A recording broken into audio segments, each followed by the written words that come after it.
వెనకడుగు వేయడానికి 100 కారణాలున్నా చూడబాకు, ముందడుగు వేయడానికి ఒక్క కారణం ఉందా, వెతుకు. చెడ్డవారందరూ ఏకమే ఉన్నారు, మంచివారు వేరు వేరైపోయారు.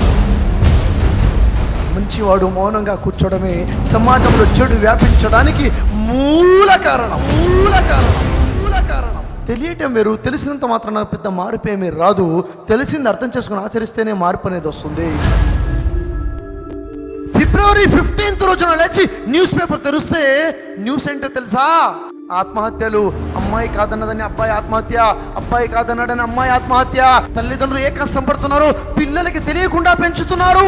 మేము పడ్డ కష్టాలు మా పిల్లలు పడకూడదు, నా కూతురు ఉన్నత స్థాయిలో ఉండాలి, నా కొడుకు ఉన్నత స్థాయిలో ఉండాలి అన్న ఆలోచన.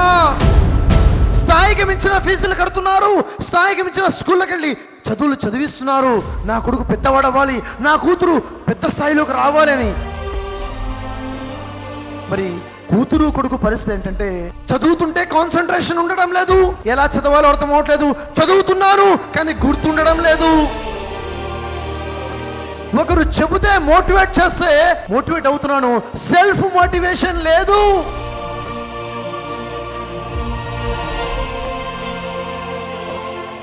స్కూల్కి వెళ్తున్నానంటే వెళ్తున్నాను, కాలేజ్కి వెళ్తున్నానంటే వెళ్తున్నాను, ఎందుకు వెళ్తున్నాను అర్థమే లేదు.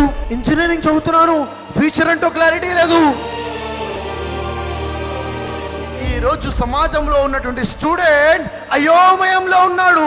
ఏం చేయాలో, ఎందుకు చేయాలో, ఎందుకు చదవాలో, ఎంతకాలం చదవాలో అర్థం అవ్వట్లేదు. చదివిన తర్వాత ఏం చేయాలో క్లారిటీయే లేదు. జీవితానికి చదివేటప్పుడు కాకుండా చదువులన్నీ అయిపోయిన తర్వాత ఇప్పుడు ఏం చెయ్యాలి అని ఆలోచించే పరిస్థితి మన స్టూడెంట్స్ ఉందంటే ఆలోచించండి, మన చదువులు ఎలా ఉన్నాయి, మన లెక్కలు ఎలా ఉన్నాయి అన్నది.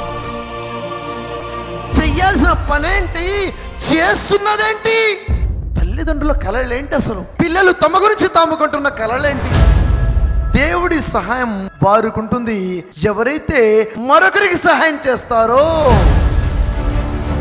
దేవుడి సహాయానికి మీరు అర్హులుగా మారాలంటే మీరు ఒకరికి సహాయం చేసేవారిగా నిలబడాలి.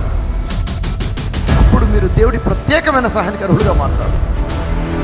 మానవుడు అన్నాడు సున్నితంగా ఉండాలి, మానవత్వంతో ఉండాలి, ఎదుటి వ్యక్తి ఫీలింగ్స్ అర్థం చేసుకునే విధంగా ఉండాలి, సెంటిమెంట్స్తో ఉండాలి. ఒక టైం ఎలా గడిచిందంటే, మేము ఒక టాపిక్ మీద రీసెర్చ్ చేస్తున్నాం. అంటే సమాజంలో ఉన్న సమస్యలు ఏంటి, పరిష్కారం ఏంటి స్టడీ చేస్తున్నాం.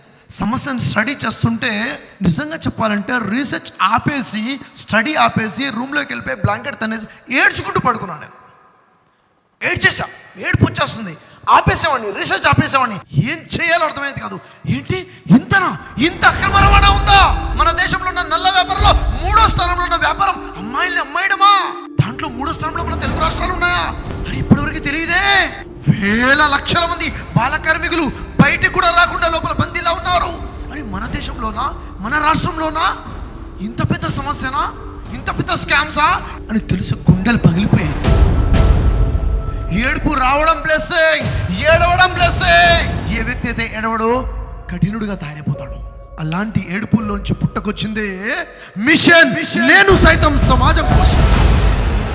నేను బయటికి వెళ్ళి వస్తే సేఫ్టీగా రాగలగాలి, నా భార్య బయటికి వెళ్ళి వస్తే సేఫ్టీగా ఉండాలి, నా కూతురు స్కూల్కి వెళ్తే సేఫ్టీగా ఇంటికి రాగలగాలి.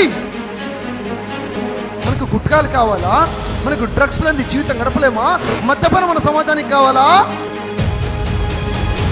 అవసరం లేదు. అది లేని సమాజాన్ని నిర్మించుకోవడమే మిషన్ యొక్క ఆశయం. ఈరోజు సమాజంలో క్రైమ్ జరుగుతుంది అంటే అతిపెద్ద క్రైమ్ ఎలా జరిగింది అని ఆలోచిస్తే, ఉంటే అశ్లీలం ఉంటుంది, వెనకేముంటుంది, ఉంటే మద్యపానం ఉంటుంది, వెనకేముంటుంది, డ్రగ్ అడిక్షన్ ఉంటుంది. ఇప్పటివరకు మన సమాజం నుంచి డ్రగ్స్ని, అశ్లీలాన్ని, పోర్న్ సైట్స్ని, మద్యపానాన్ని తీసివేయమో సమాజంలో పెద్ద పెద్ద క్రైమ్స్ ఆగవుతారు. చెడ్డవారందరూ ఏకమే ఉన్నారు, మంచివారు వేరువేరైపోయి ఉన్నారు. మంచివాడు మౌనంగా కూర్చోవడమే సమాజంలో చెడు వ్యాపించడానికి మూల కారణం. తెలియటం వేరు, తెలిసినంత మాత్రాన పెద్ద మార్పు ఏమీ రాదు. తెలిసింది అర్థం చేసుకుని ఆచరిస్తేనే మార్పు అనేది వస్తుంది.